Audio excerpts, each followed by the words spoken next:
Good morning. Today it's Wednesday. It's a new day and it's a new life. Thanks God. Napaka-peaceful, napakatahimik na kabuntagan. Ganito dito kapag as usual naman. Kahit anong oras, ganon din katahimik dito. Ibon yung maririnig natin. So, alas 8 ng umaga ngayon and papunta akong market, wet market. And dahil magkalapit lang yung supermarket and wet market, pupunta na rin ako ng supermarket. Bibili lang ako ng patatas and pesto, green pesto or green paste. Kasi yun yung aming dinner mamaya. Bibili din ako ng isda sa wet market. Tapos ipapartner ko yung patatas sa isda and gulay. Tapos yung mashed potato ko, lagyan ko siya ng green paste. Masarap yun. So we'll see. Open na pala yung supermarket. And I hope walang maraming pila sa wet market. Mostly kasi kapag late na, kapag mga 11, 12, haba na ng linya. So ako, may work ako today. 3 hours yung work ko today. From 10 to 1. So maaga akong mamamalingke. Yun, supermarket. Dito na ako yun lang yung aming wet market dito, maliit lang. So, bili muna ako. Dito na andito na ako sa bahay. And ang aking nabili ay kunti lang. Ayan, bumili ako ng green pesto from Grand Italia sa supermarket. Ito ding patatas para sa ating mashed potato. Yung aking mashed potato, lagyan ko nitong green pesto. And tingnan natin kung masarap ba. And ito talaga, tinanggal nila yung ulo. Bakit di nila sinabi sa akin? Sabi ko kasi, palinisan ko na lang kasi wala na akong time. Magdanay na tapos pupunta ako na ako ng work mamaya. And pinalinisan ko, tinanggal ang ulo. Oh, sayang. Pangsabaw sana yun. May pangtinola na sana ako. So, dalawang G-bars. Yung aking binili. Ayan, tinanggal nila yung ulo. So, ito yung aming dinner mamaya. Nakainis. May nakita akong pusa. Tumitingin na naman sa aming fish pond. Ayan.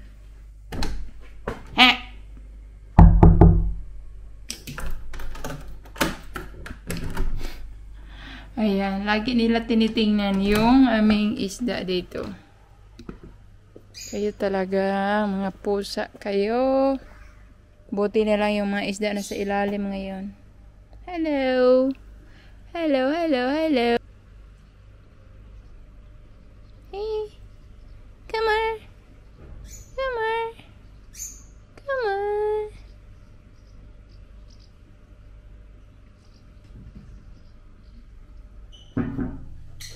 Mamahaw! Sabayan niyo akong kumain sa mga walang kasabay. Mainit na mainit pa ang aking kanin.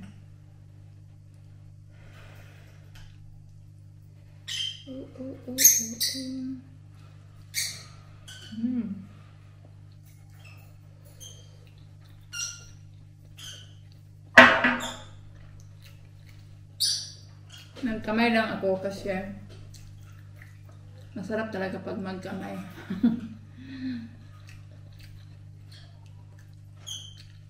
Sa mga nagtatanong kung Okay lang ba kay Mister na magkakamay ako kaharap siya? No problema. Wala siyang problema dyan. Siya ayaw niya magkamay. Pero ako, kapag gusto kong magkamay, walang problema. Kung anong gusto ko, I can do it.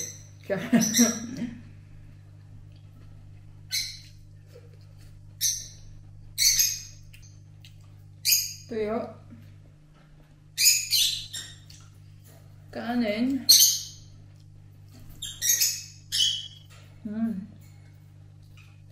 Tomates.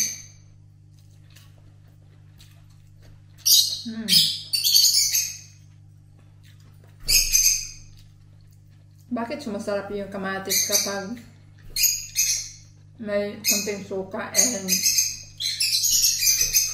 toyo? Itlog tapos may ketchup, kanin, kain.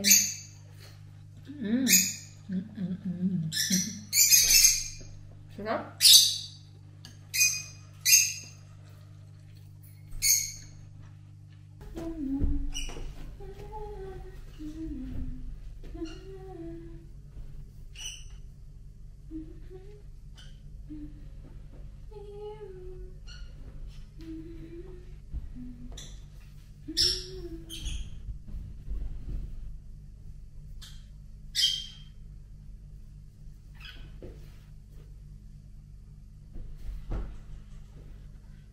Hi.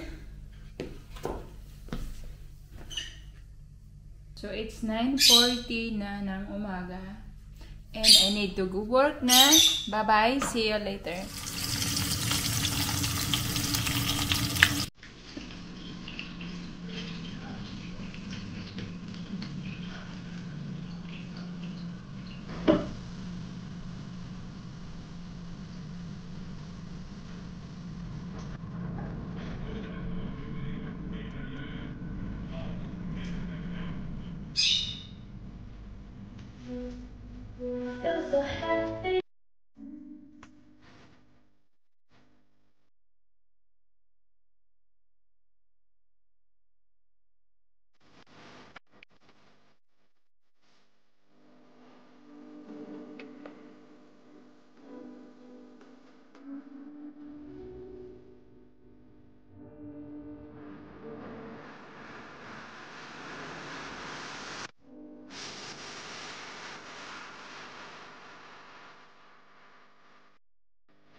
Hindi siya mabaho.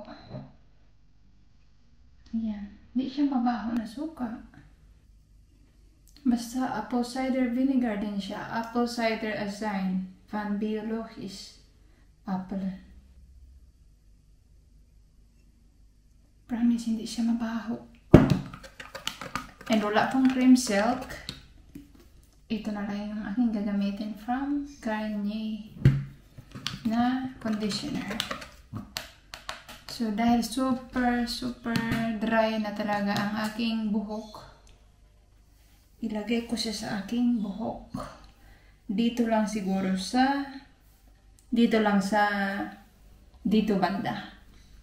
Kasi hindi naman masyadong dry dito. And natatakot din ako baka makalbo. Dahil try lang naman ito kung epektibo ba ang ating kung suka kung tawagin, or apple cider vinegar and cream silk or conditioner. Basta conditioner, cream silk. Ayan. Ang dry na talaga ng aking buhok and matigas siyang suklayin. Kapag hindi ko siya binoblow dry or hinahayaan ko lang siya ng matuyo ng kusa, hindi ko siya binoblow or pinaplansya, kinabukasan ng ending, ganito yung aking buhok. Ewan ko, para akong ladybug. So, dahil day off ko ngayon, it's time for me to take care of myself. Char. So, i-apply ko na dito sa aking buhok ang ating suka and conditioner.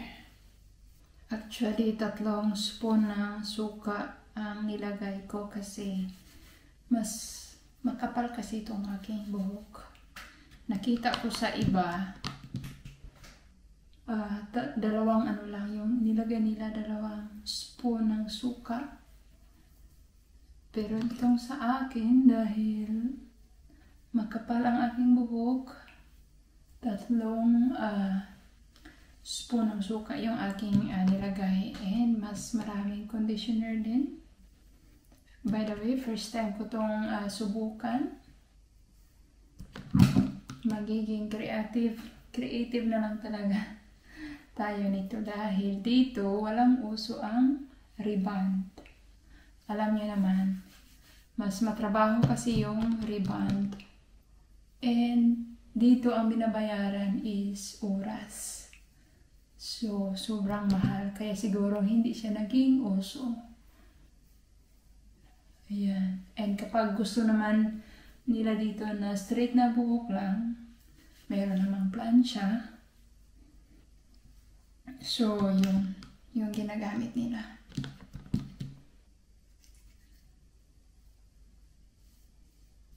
And ako, para sa akin, nahirapan ako kapag ganito. Kasi nahirapan ako kapag yung aking buhok is mahirap dito suklayin, tapos kagkag, buhol-buhol. Kapag gusto ko ding magmadali, medyo natatagalan ako dahil marami itong aking buhok.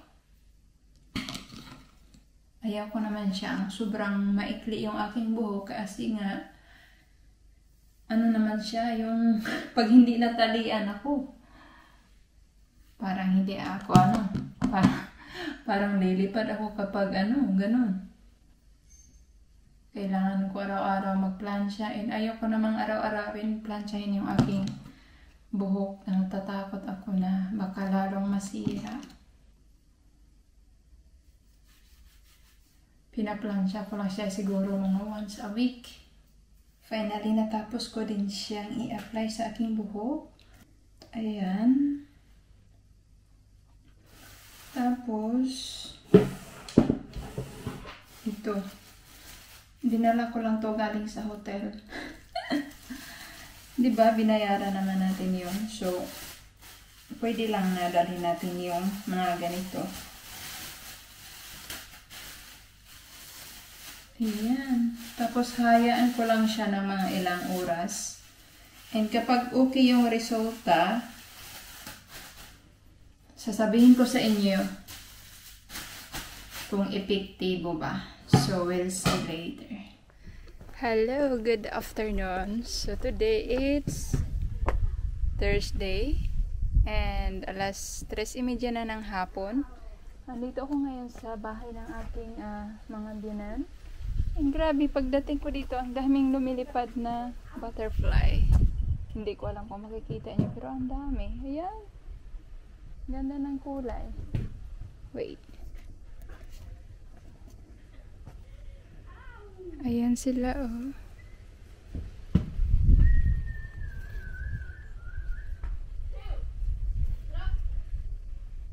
Ganda.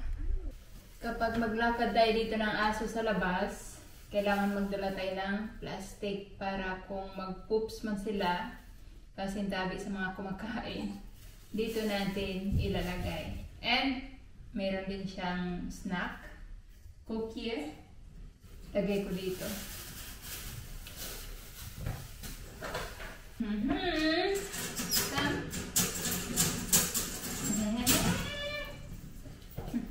Come here. Huwag mo akong pahirapan eh. Yeah. Good so. Drink more water. Umiinom siya ng tubig. Hey, come. Pasyal tayo. Punta tayo sa park. So, yung aking mga biyanan, wala sila dito ngayon. Andun sila sa... Drink more. Fill water. So, yung aking mga biyanan, wala sila dito ngayon. Andun sila sa kapatid ng aking asawa. Medyo malayo lang kasi dito yung kapatid ng asawa ko. Mga 2 hours drive din. Ibang probinsya sila. So, kailangan kong ilakad yung aso. Actually, nag-ask naman siya kung okay lang ba na ilakad ko. And sabi ko, day off ko naman today. So, why not? Coconut. Tapos ang cute-cute naman ito. Meron din naman silang kaibigan dito na malapit lang din dito na naglakad dito kaninang umaga. And kaninang tanghali, ako ngayon na lang. Oras ba? 3:47 na ng hapon. Pupunta ako sa park. Titingin-tingin din ako doon sa apples and pear. Ayan. Dahil ngayon is harvesting time. Sana hindi pa na-harvest. Mai-share ko din. Ayan na siya. Ayan na siya. Bigyan natin ng snack. Uy! Meron din pala silang ibon dito. Ano bang tawag nito? Canary or parkit? Parkit ata. Yellow and blue. Ayan sila. Wait. Papakita ko sa inyo ng maayos. Taran! Natakot. Oh, relax. Natakot sa camera. Pero ayan. Ayan sila. Blue and yellow. Mapagmahal talaga ng mga hayop yung aking mga biyanan. And napapansin ko din yun sa mga tao dito. Mapagmahal talaga sila ng mga hayop. So, maraming tao dito talaga na mayroong pusa sa bahay, mayroong aso sa bahay, and ibon, or kung ano-ano pa. Ano ba? Kunay. What is kunay? Ano ba yung kunay? Hindi ko na alam sa English. Kunay is chubby bunny. Bunny. Ano ba? Kunay.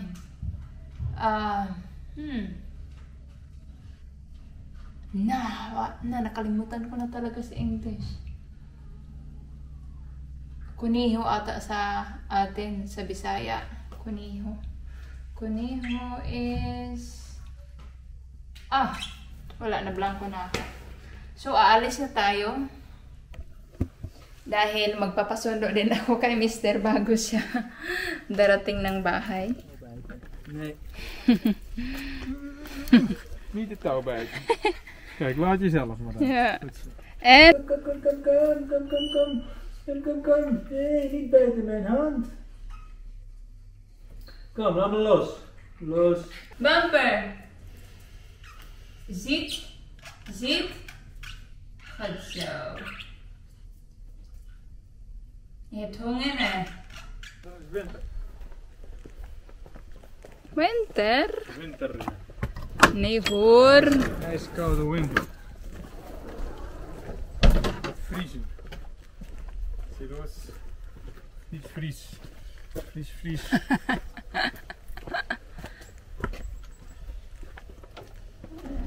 Yeah. Tuyo na rin ang aking mga nilabhan. Yan, tuyo na. Yan. Si Mr. nandito na rin siya. Pinuntahan niya ako doon sa bahay ng aking mga biyanan. And nilabas na niya yung scooter. So, magsuscooter kami. But, kain muna kami ng dinner. Today, it's a rainy day. Pasta. Oops.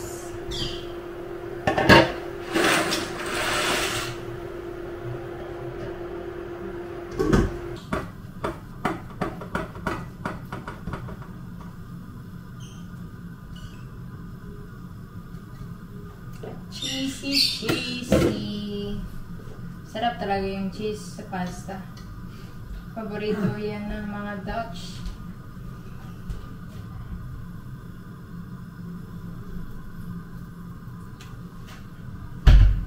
Groot kaas, Filipijn.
Let's eat. Bon appetit.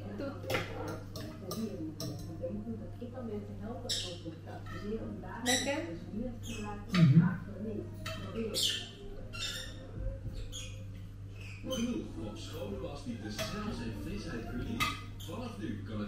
Kanina gusto naming mag-scooter kasi maganda yung weather today. And alam ko, ito na lang yung mga ilang days na last na mainit na panahon dahil malapit na dito mag-autumn or mag-winter. But, yeah, parang tinamad kami. So, dito na lang kami sa bahay. Papakita ko na lang sa inyo ang result ng aking buhok sa ginawa ko kaninang Kunsuka. Conditioner and suka. So, ito siya. Actually, na-plancha ko to and na-plancha ko siya ng konti and na-blower ko din siya. Kaya, medyo nag-straight. Hindi nabuwagag ang aking buhok. Pero, feeling ko lang, wala naman masyadong pagbabago. Parang, okay lang. Medyo madulas siya ng konti. Tapos parang kumintab yung aking buhok. Wait, suklahin natin. Pero isa lang yung masasabi ko sa inyo na effective. Nawala ang aking mga kaspa. Kaspa is balakubak ba in Tagalog? Or yeah, balakubak, no? Balakubak or dandruff. Ayan, nawala ang aking kaspa. Marami ako ditong balakubak. Dito, ang dami nila. But, ayan, nawala. Natanggal sila sa, Kunsuka. Yeah. I am so happy. So, hindi siya ganun ka-effective na mag-straight yung buhok natin or super gaganda yung buhok natin. Ano lang siya, tumutulong lang na magpadulas ng ating buhok. And ang pinaka-epektibo ay natatanggal ang ating mga kaspa. And yeah, dito ko na lang din i-end ang aking vlog for today. Pasensya na wala masyadong ganap. So, see you in my next vlog. Bye!